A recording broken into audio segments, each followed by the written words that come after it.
المنتظر أن يتعزز الرصيد الاستثماري في ولاية قبلي في الأشهر القادمة بتركيز 3 منشآت خاصة تشغل نحو 1000 عاطل عن العمل. وحسب الاتحاد الجهوي للصناعات والتجارة والصناعات التقليدية بقبلي على لسان أحد أعضائها السيد عبد الوهاب موسى، فإن هذا المشروع يواجه صعوبة وجب حلها، ألا وهي عدم توفير المدخرات العقارية الصناعية لتركيز هذا الإحداث من قبل أحد المستثمرين الإيطاليين. ويذكر أن هذه الإشكالية زادت تأزما مع بداية الاستقالات المتتالية لأعضاء المجلس الجهوي للتصرف.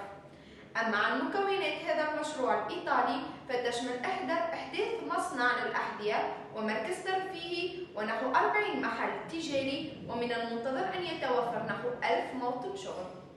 قرر البنك المركزي الإبقاء على نسبة الفائدة الرئيسية دون أي تغيير بسبب تواصل توسع عجز الميزان المدفوعات الجارية وتقلص الموجودات الصافية من العملات. يأتي هذا القرار على الرغم مما تعيشه تونس اليوم من استمرار في الضغوط على التوازنات المالية، ولا يمثل تقلص الموجودات الصافية من العملات الحاجز الوحيد أمام عدم القدرة على تغيير نسبة الفائدة، بل يمثل احتداد ضغوطات تضخمية في مزيد تأزم الوضع. توقع مسح أن يتراجع سعر صرف اليورو أمام الدولار الأمريكي بسبب تباطؤ الاقتصادات الأوروبية واستمرار أزمة الديون السياسية في منطقة اليورو، وتوقع المسح أن يتراجع اليورو إلى حوالي 1.25 دولار في 13 و2000. واستبعد المشاركون في المسح أن يتمكن اليورو من المحافظة على قوته أمام الدولار على الرغم من ارتفاعه أكثر من 3% منذ جويليا الماضي.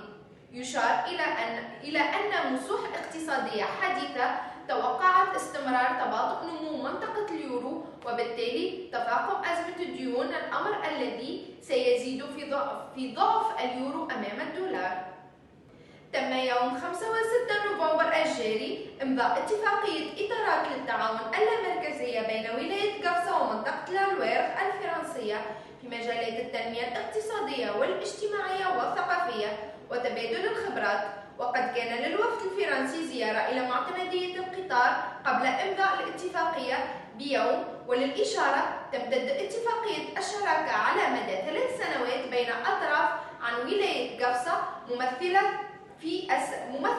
في السيد إبراهيم الحمداوي والي قفصة والسيد جاك أوكسير رئيس المجلس الجهوي لمنطقة لالويرغ الفرنسية، بحضور عدد من الجمعيات والمؤسسات وبعض من ممثلي المجتمع المدني بقفصة. وتهدف الاتفاقية الدخول في شراكة مباشرة تمتد من يوم إمضائها 7 نوفمبر 12 و2000 إلى 31 مارس 15 و2000. وسيزور أول وفد من مؤسسة تربوية مدينة قفصة في جانفي القادم.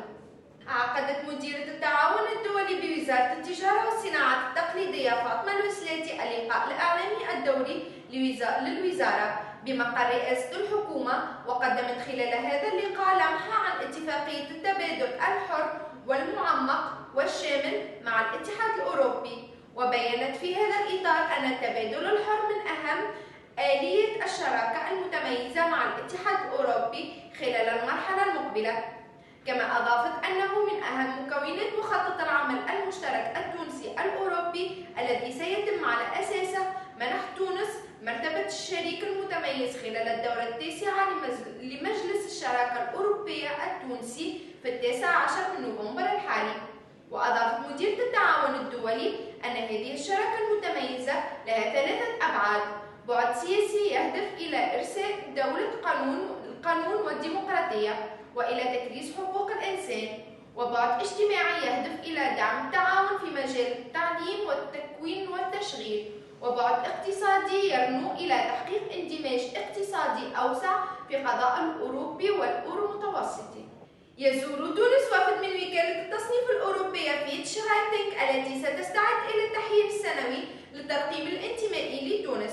وقد اطلع الوفد في لقاء جمعه مؤخرا مع وزير المالية بالنيابة سليم بسباس على مدى التقدم في تنفيذ ميزانية الدولة لسنة 12 و2000 وإعداد ميزانية 13 و2000 إلى جانب وضعية التوازنات المالية العمومية والمديونية ومساهمة الدولة الدولة في تطهير وهيكلة القطاع البنكي، وقد عمدت الوكالة منذ مارس 11 و2000 إلى التخفيض في ترقيم تونس مع أفاق سلبية في مارس 11 و2000، ثم ثبتت هذا التصنيف في فبراير 12 و2000.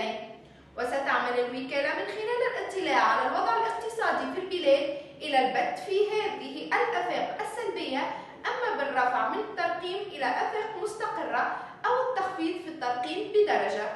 تهدف تونس الآن إلى رفع حجم الاستثمارات في العام المالي الجاري ليصل إلى 11.802 مليار دولار، بما يعادل 23% من الناتج المحلي الإجمالي. وقد ذكرت وزارة التنمية الجهوية والتخطيط في تونس اليوم مجموع المشاريع الحكومية لسنة 12 و2000 بلغ 4315 موزع على أغلب المحافظات البلاد. وتقدر التكاليف الإجمالية لهذه المشاريع ب 3.420 مليار دولار. وتتولى اللجنة في كل محافظة تقديم دراسات على الوضع الاقتصادي والتقدم بتنفيذ المشاريع من خلال الميزانية الممنوحة من الحكومة. وقال وزير التنمية الجهوية والتخطيط جمال الدين الغربي في ندوة صحفية في العاصمة أن سياسة الحكومة ستستند إلى المحورين، هما الحكومة واللامركزية في تخصيص موازنات كل المنطقة. وأضاف أن الوزارة تعكف على دراسة أهم نقاط المناخ الاستثماري في تونس للوقوف على مدى تنافسيته. وتعمل الحكومة التونسية على بلوغ نسبة النمو الاقتصادي 4.5% للعام المالي الجاري 12 و2000 13 و2000. بهذا الخبر نختتم حلقتنا أعزائي، وأترككم على أمل أن ألقاكم في حلقة قادمة.